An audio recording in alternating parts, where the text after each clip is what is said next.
The void was silent. In that silence, broken ships drifted, once proud vessels of the human fleet, now nothing more than twisted metal scattered like bones across the battlefield. Their shattered hulls glowed faintly, still burning from the enemy's devastating assault. Here and there, pieces of armor turned slowly, caught in the gravity of nothing, spiraling in the endless dark. Above the ruins, the alien fleet hung motionless, like hunters admiring their kill. Their ships did not look like anything humans had ever built. They glided through space like living creatures, sleek and perfect, their armor smooth as glass, their weapons pulsing with an unearthly light. Every detail of their design spoke of mastery far beyond human science. Their cannons could split a battleship in half with a single strike. Their shields bent light itself, wrapping their vessels in a shimmering veil. The message was clear. Humans had no chance. On Earth, news broadcasts whispered about defeat. Colonies across the stars fell silent one by one, as if swallowed whole. Entire armies had been crushed in days, their brave resistance forgotten in the shadow of alien firepower. Even the bravest voices in the human council trembled when they spoke of the war. But far from Earth, hidden inside the last surviving command ship, a man studied destruction with unblinking eyes. General Marcus Hayes did not flinch as the view screen filled with the wreckage of his own fleet. He had watched ships under his command die in fire. He had seen pilots vanish into the dark with nothing more than a scream. Yet his stare remained cold and sharp, like steel that had been hammered too many times but never broken. The bridge was quiet. Officers worked in whispers, afraid their voices might break the fragile calm. Young lieutenants clutched their stations as though the consoles could shield them from the enemy outside. Even the hum of the engine sounded nervous, as if the ship itself feared being discovered. No one dared to speak the truth aloud. They were outmatched. The aliens had numbers. They had weapons that humans barely understood. They had already taken system after system without slowing down. Humanity's defenders had thrown everything into the fire, and still the enemy stood untouched. Yet, Hayes did not see only death on the screen. He saw patterns. Every wreck, every drifting hull, every spark of fading light, he was reading them. Where others saw the proof of alien strength, he saw something else, arrogance. The aliens attacked with precision, yes, but always with the same rhythm. Their perfect machines moved like dancers following a strict routine. To them, this war was already over. Humanity was no longer a threat, just another species to be crushed and forgotten. Hayes leaned closer to the display. His jaw tightened, and his voice finally broke the silence. "They think we're finished," he said, his tone low but carrying across the room. "They think humans are nothing but prey. Let's show them what happens when the prey fights back." Heads turned toward him. Officers who had been staring at their consoles now looked at their general, their eyes wide. Some were afraid. Others showed a spark of something they had not felt in days. Hope? Hayes continued, his words cutting to the fear that clung to the room. They believe that technology makes them untouchable. They believe machines can replace thought, that power alone wins wars. But they don't understand us. They don't understand what humans do when we're cornered. He tapped the display, pulling up the star map of the system. The glowing lines of the asteroid belt appeared, a dense ring of rock and dust circling the sun like a wall of broken teeth. Hayes traced the belt with his finger, his expression dark but steady. "This battlefield is not theirs. It's ours." The crew leaned closer, watching the map shift. Ships moved across the display, their trails weaving through the asteroid field. What looked like chaos at first began to take shape, a trap, a design. Hayes was not planning to fight the aliens with brute force. He was planning something else, something the enemy would not expect. The officers exchanged glances. They all knew the truth. Humanity's weapons could not match the alien fleet. A human ship could not outgun an alien one. A human shield could not withstand their fire. By every measure, the war was lost. And yet, Hayes was calm. For a long moment, silence filled the bridge again. The sound of distant explosions echoed faintly through the hull, as if reminding them of the danger outside. Then Hayes spoke once more, his voice sharper now, carrying weight. "We don't need to be stronger. We only need to be smarter." The words hung in the air like a challenge, daring his crew to believe. Slowly, one by one, they straightened in their seats. Fear did not vanish. It never would, but something stronger began to take root. Determination. The aliens had power. They had machines built to perfection. But humans had something else. Something no machine could replicate, no alien could predict. They had strategy, and in the cold dark of space, under the shadow of defeat, the first spark of humanity's defiance began to burn. The alien fleet did not advance at once. They lingered in the wreckage of human ships, almost savoring the destruction.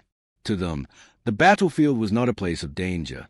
It was a stage, and humanity's defeat was a performance. Their ships drifted like predators circling prey. Smooth and sharp, their hulls reflected starlight like obsidian mirrors. No rivets, no seams, no scars, only perfection. The smallest of their vessels dwarfed Earth's destroyers.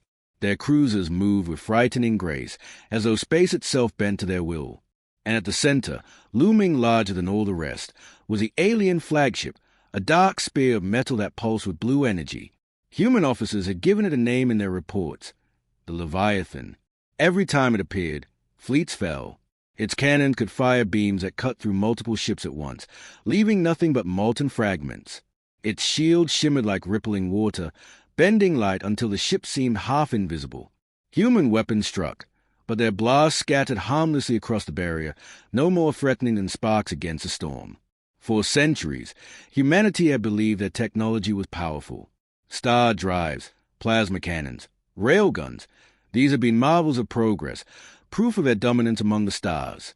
But against the Leviathan and its fleet, those weapons looked like toys. In the council halls back on Earth, some leaders whispered a truth no one wanted to say aloud. We are not fighting soldiers. We are fighting gods. The aliens themselves seemed to believe it. Inside their vessels, they moved with cold confidence. Tall, luminous beings with skin like glass and eyes that burned with inner fire, they communicated in sharp, clicking tones. To them, this war was not a battle. It was cleansing.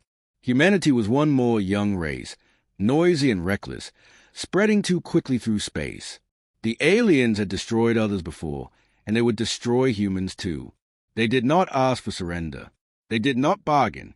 They arrived, they crushed resistance, and they moved on. And yet, their arrogance was not hidden. They mocked human resistance in their transmissions, voices dripping with disdain. You throw stones at thunder, one alien commander sneered during the last broadcast. You believe courage replaces strength. It does not. You are dust in the wind, and we will erase you. The words echoed in the minds of the crew aboard General Hayes's command ship. Some officers had been there when the broadcast came through. They had heard the alien voice fill the bridge with its venom, and though they kept their faces calm, the insult had cut deep. Humans were not dust. But looking at the Leviathan now, it was easy to feel small. The alien fleet began to move. Their formations were precise, every ship sliding into place as though guided by a single mind. Smaller vessels spread outward, scanning for survivors. Hunters sweeping the ruins.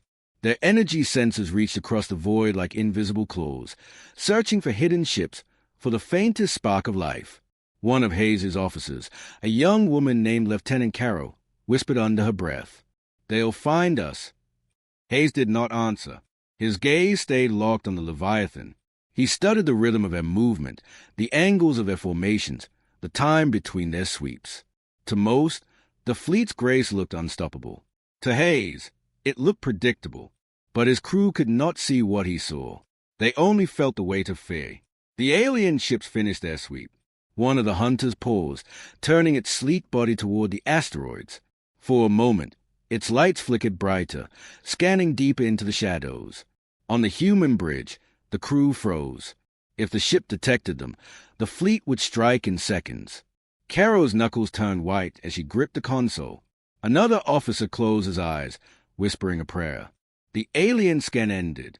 The hunter drifted away, its senses fooled by the shadows of the asteroid belt. Breaths were released all at once on the bridge, as if the entire crew had been holding the same lungful of air. The aliens were powerful. Their machines were flawless. Their weapons were unmatched. But in that moment, one small truth shone through the fear. They were not infallible. Hayes saw it. He leaned back slowly, the faintest trace of a smile on his lips. The aliens believed that technology made them untouchable.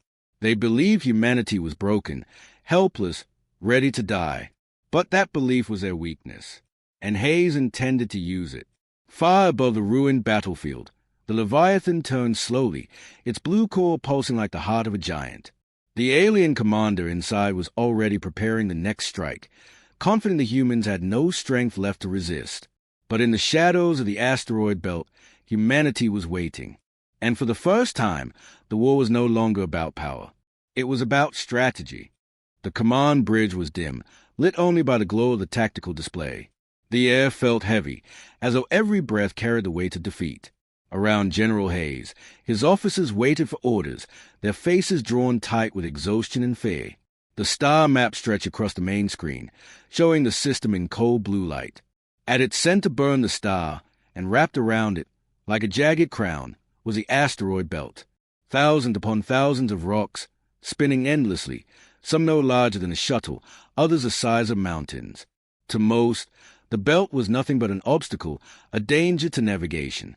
But to Hayes, it was an opportunity. He stood with his arms behind his back, staring at the belt as though he could already see the battle playing out within it. His voice cut through the silence. "We cannot match their strength," he said. "Their weapons are faster, stronger, and more accurate than ours. Their shields make them nearly invincible in open space. If we meet them head-on, we'll lose." Murmurs rippled across the bridge. Everyone already knew this truth, but hearing it spoken aloud was like a knife twisting in the chest. Still, Hayes did not soften his words. But he continued, raising his voice slightly. "Strength is not everything. Machines think in straight lines. They move in patterns. They expect us to fight like them. We won't." He tapped the display. The asteroid belt expanded, filling the screen with its countless fragments. "This," Hayes said, "is where we make our stand." Lieutenant Carroll frowned, her brow furrowing. "Sir, the belt is unstable. Navigation is nearly impossible. Even our own ships could be torn apart." "Exactly," Hayes replied, "which is why they won't expect us to fight there. They'll believe no sane commander would take a fleet into that chaos. And that belief," he pointed at the display, "is what we'll use against them." He traced his finger along a narrow corridor between the largest clusters of asteroids. "We lure them inside. We force them to spread out, to break their perfect formations. Their size will work against them. Their weapons will lose accuracy. And when they adjust, we'll strike." The crew leaned closer, studying the plan unfolding on the screen. Tiny human icons darted through the belt, weaving in and out of the rocks. Alien ships followed, their paths colliding with debris, their formations breaking apart. Hayes pressed a control, and the display erupted in small red flares. "Here, here, and here. We've already seeded charges across these sectors. The asteroids will become our weapons. They'll believe the field itself is turning against them." A hush fell over the room. The crew knew the truth. Mines were dangerous, unstable in such a field. Detonate them too early, and the enemy would see the trap. Too late, and the blast could hit their own ships. But Hazy's tone left no doubt. "It will work." One of the older officers, Commander Sloan, leaned forward. "Even if we succeed, General, their fleet is vast. We'll destroy some of their ships, but the rest will keep coming. We may not survive." Hayes turned to face him. His eyes, tired yet fierce, locked on Sloan's. "Survival isn't the point. Victory is. If we break them here, if we prove they can bleed, the rest of humanity will rise. Colonies that have lost hope will fight again. And the aliens will learn that humans are not prey. They are predators who know patience." The words settled like fire in the hearts of the officers. For days, they had been drowning in despair, certain the end was near. But Hayes was giving them something new, something they had almost forgotten: purpose. Carol straightened in her chair. Her voice was still uncertain, but stronger now. "What about the flagship?" "Sir?" "The Leviathan." Hazy's expression hardened. "It will be there, watching, directing. And when their fleet is in chaos, when their commander believes victory is certain." He paused, and for the first time, a thin smile touched his lips. "We cut off the head." The room went still. The idea of striking the Leviathan was madness. It was nearly invulnerable, its shields too strong for human weapons. But Hazy's tone carried no trace of doubt. He looked around the bridge, meeting the eyes of each officer in turn. We don't need to destroy it outright. Not at first. We target its escorts, isolate it, overwhelm its defenses with everything we have. Once it's alone, we break it, piece by piece, until even their mighty flagship falls. Silence lingered for a moment. Then Sloan nodded slowly, his jaw firm. It's a gamble. Hayes answered without hesitation. Every war is a gamble. But this one, we can win. Around the bridge, tension shifted. Fear was still there, but it was no longer paralyzing. The officers straightened, their hands moving with new urgency across their consoles. Crews across the fleet were informed, orders relayed in short, clipped messages. Ships adjusted their positions, sliding quietly into the asteroid belt like hunters into tall grass. Hayes turned back to the display. The alien fleet still hovered in perfect formation, unaware of the trap being laid. To them, humanity was already broken. To them, this battle was nothing but cleanup. Hayes whispered, almost to himself, but the crew heard him. They think they know us. They think we'll fight with strength alone. But humans are not machines. We adapt, we deceive, we endure, and when the time is right, we strike. On the screen, the asteroid belt spun slowly, shadows hiding the teeth of the trap. The war was far from over. For the first time in weeks, the humans were not only defending, they were hunting. The trap was set. In the shadows of the asteroid belt, human ships drifted silently, their engines low, their signals masked by the radiation of the rocks. Frigates, cruisers, and a few battered battleships, what remained of humanity's fleet, waited like hunters holding their breath. General Hayes stood at the center of the bridge, hands clasped behind his back, his eyes fixed on the tactical screen. The alien fleet was moving. Their hunters had finished their sweep of the battlefield and were now converging toward the belt, chasing the faint trails left deliberately by human ships. "They've taken the bait," Lieutenant Carroll whispered. The alien formation shifted with perfect precision. Smaller vessels surged forward like hounds released from their leashes, weaving through the wreckage and diving toward the belt. Behind them, the Leviathan loomed, its massive form gliding effortlessly, its core pulsing with cold blue light. The crew on Hayes' bridge watched in silence, their fear pressing down like a weight. Every instinct screamed that this was madness. To hide inside an asteroid field with enemies so powerful was like hiding in a forest while predators sniffed the air, teeth bared. But Hazy's voice cut through the tension, calm and steady. "Patience," he said. "Wait until they commit." The first alien hunters crossed into the belt. Their shields shimmered, scattering fragments of dust and rock as they carved paths through the debris. They moved with frightening elegance, sensors sweeping, weapons glowing with restrained fire. "Targets acquired," Carol reported. Her voice trembled despite her training. "Do we engage?" "Not yet," Hayes replied. His eyes narrowed on the map. More alien ships poured into the belt, their formation stretching thin as they followed the trails deeper and deeper. Perfect order began to fray. Finally, Hayes raised his hand. "Now!" The belt came alive. From behind the cover of asteroids, human frigates burst forward, their cannons flashing. Plasma fire cut across the void, slamming into the surprised alien hunters. Explosions flared, fragments scattering. One alien vessel spun out of control, colliding with a rock the size of a city block. It shattered in an instant, its glowing remains swallowed by the dark. Cheers erupted on the human bridge, but Hayes' voice silenced them quickly. "Stay sharp. That was the easy part." The aliens reacted with terrifying speed. Hunters turned, cannons lighting up the belt.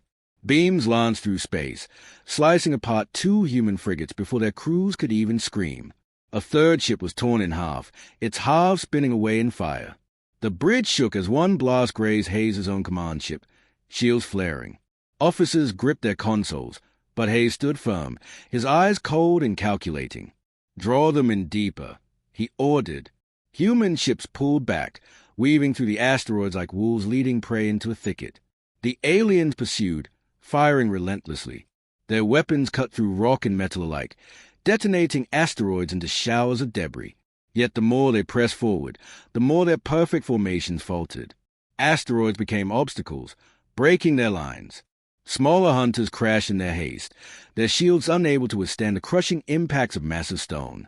Human ships darted between rocks, vanishing and reappearing like ghosts, striking quick and fading again. For the first time, the alien fleet hesitated. "They're confused," Caro said, her voice rising. "They don't know where we are." Hayes gave no outward sign of victory, but his jaw tightened. "Good. Keep pressing. Make them chase shadows." The battle became chaos. Explosions flared across the belt, flashes of fire and light reflected by spinning rocks. Human ships struck from ambush points, launching torpedoes from hidden angles, then vanishing into cover. The aliens responded with brute power, blasting anything that moved. But power without precision meant wasted shots, and their shields, though mighty, were being tested more than ever before. On the Leviathan, the alien commander watched with growing irritation. His forces had never struggled against lesser races. Battles were usually swift, decisive, almost effortless. Yet here, among these spinning rocks, his flawless fleet looked clumsy. Hunters collided. Escorts strayed too far from each other, and every explosion seemed to draw them deeper into confusion. Unacceptable, the commander thought. With a gesture, he signaled more ships to enter the belt. Hayes's eyes lit with grim satisfaction as he saw the shift. The aliens were committing more forces than he'd expected, their overconfidence betraying them. "Trigger phase 2, Hayes ordered." A coded signal raced across the human fleet. Buried deep among the asteroids, minds awoke. Chargers hidden on tumbling rocks armed themselves silently, waiting.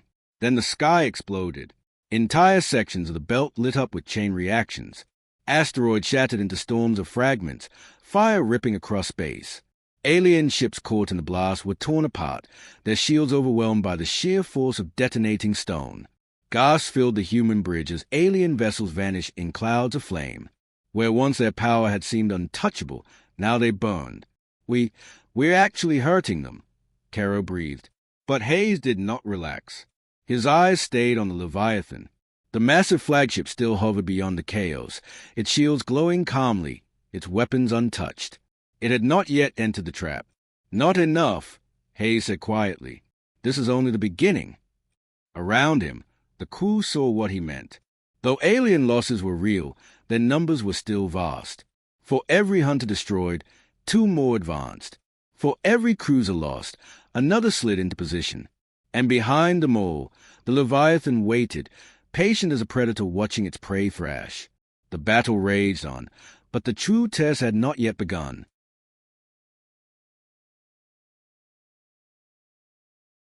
The asteroid belt burned. Explosions rippled across the void, fragments of shattered rock spinning wildly, their jagged edges glowing with fire. Alien hunters twisted desperately through the chaos, their sleek hulls scarred by impacts they had never been designed to endure. Human ships darted between debris, striking from the shadows before vanishing again. For the first time in the war, the aliens were bleeding. On the bridge of the Leviathan, the alien commander rose from his throne-like chair. His tall frame glowed faintly, skin translucent like crystal, veins pulsing with light. His eyes burned with cold fire as he surveyed the chaos unfolding across his displays. This was not how battles went. Every other race had fallen in order, crushed swiftly beneath the power of their fleet. Formations broke within minutes. Armies fled, civilians screamed, and planets burned. Yet here, these fragile humans dared to resist. Worse, their crude machines were scoring victories. Alien ships, perfect ships, were being destroyed. The commander's voice cut across the bridge, sharp and metallic. They believe themselves clever. They twist among rocks like insects. They use shadows as weapons. But shadows cannot stop fire. His officers bowed their heads, awaiting orders. "Drive them deeper," the commander commanded. "All ships into the belt. Erase them." The order shocked even some of his lieutenants. To commit so many vessels into such unstable terrain was dangerous. But no one dared to question him.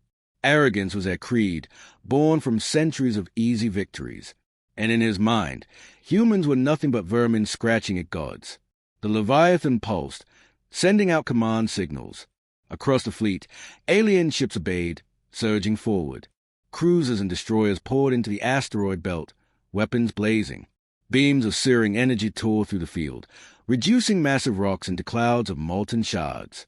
Mines detonated prematurely, caught in the firestorms, their fury wasted. On the human command ship, alarms flared. Officers watched in horror as the belt itself began to change. Asteroids that had once been cover were now debris storms, unpredictable and deadly. They are destroying the battlefield. Caro gasped. They are turning the belt into open space. Hayes' expression hardened. He had expected arrogance, but not recklessness on this scale. The aliens weren't adapting with precision. They were lashing out with brute force, determined to crush humanity by sheer volume of fire. And yet, that recklessness carried its own danger. Let them, Hayes said. His voice was calm, but his eyes burned with intensity. The more they burn, the deeper they walk into the trap. He pointed at the display. The alien fleet had stretched thin, each squadron chasing a different group of humans. Their perfect formations were gone, scattered by rage and impatience. Coordination faltered. Gaps opened, and in those gaps, humanity struck. A squadron of human frigates emerged from behind a dense cluster of rocks, launching a volley of torpedoes at an alien cruiser. The cruiser tried to turn its shields, but too late. The torpedoes struck its engines, tearing them apart in a blinding flare. The cruiser spun helplessly, crashing into another vessel. Both ships detonated, the shockwave tearing through nearby hunters. Cheers erupted on the human bridge. For the first time, victory felt possible. But Hayes raised a hand. Stay focused. This is where they are most dangerous. As if to prove him right, the Leviathan finally stirred. The monstrous flagship moved toward the belt, its massive form blotting out stars as it advanced. Its weapons ignited, and in one devastating blast, an entire asteroid field was vaporized. A dozen human ships, caught in the blast, vanished without a trace. The bridge shook violently. Officers clutched their stations, faces pale. Carol's voice cracked. So, if it enters the belt. Hayes cut her off. It won't. Not yet. The commander won't risk his jewel. He'll let his underlings burn while he watches from safety. That arrogance is his weakness. On the Leviathan, the alien commander smiled faintly, his sharp teeth gleaming. To him, victory was inevitable. Yes, his fleet had taken losses, but what were a few ships compared to the thousands under his command? What were a few clever tricks compared to his overwhelming firepower?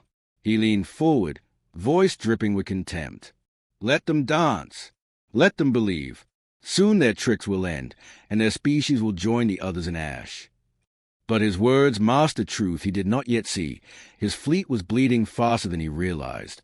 Every asteroid shattered by alien fire sent debris spinning unpredictably, tearing through their own ranks. Every gap in formation left escorts exposed. Every overconfident pushed drew them deeper into mine territory. The humans could not win by brute force, but by turning the enemy's pride against them, Hayes was already winning. On the human bridge, the tactical screen glowed with shifting lines. Alien squadrons were splintering, breaking apart. More and more red icons winked out as ships were destroyed. Caro turned, her eyes wide with realization. So, they're losing discipline. Hayes gave a single nod. Good. That means Phase 3 is ready. He stepped closer to the display, his voice low, meant only for his officers, but carrying the weight of steel. Signal the fleet. It's time to cut off the head. The crew froze, then turned toward him with a mix of fear and determination. Everyone knew what he meant. The Leviathan, the untouchable flagship, the heart of the alien fleet, was their next target. On the edge of the belt, the giant ship loomed, watching, waiting. Its shields pulsed with unnatural light, its cannons capable of annihilating fleets. To strike it was madness. To even attempt it seemed impossible. But Hayes' eyes never wavered. Machines have power, he said softly, but men have will, and will always find a way. The order was given.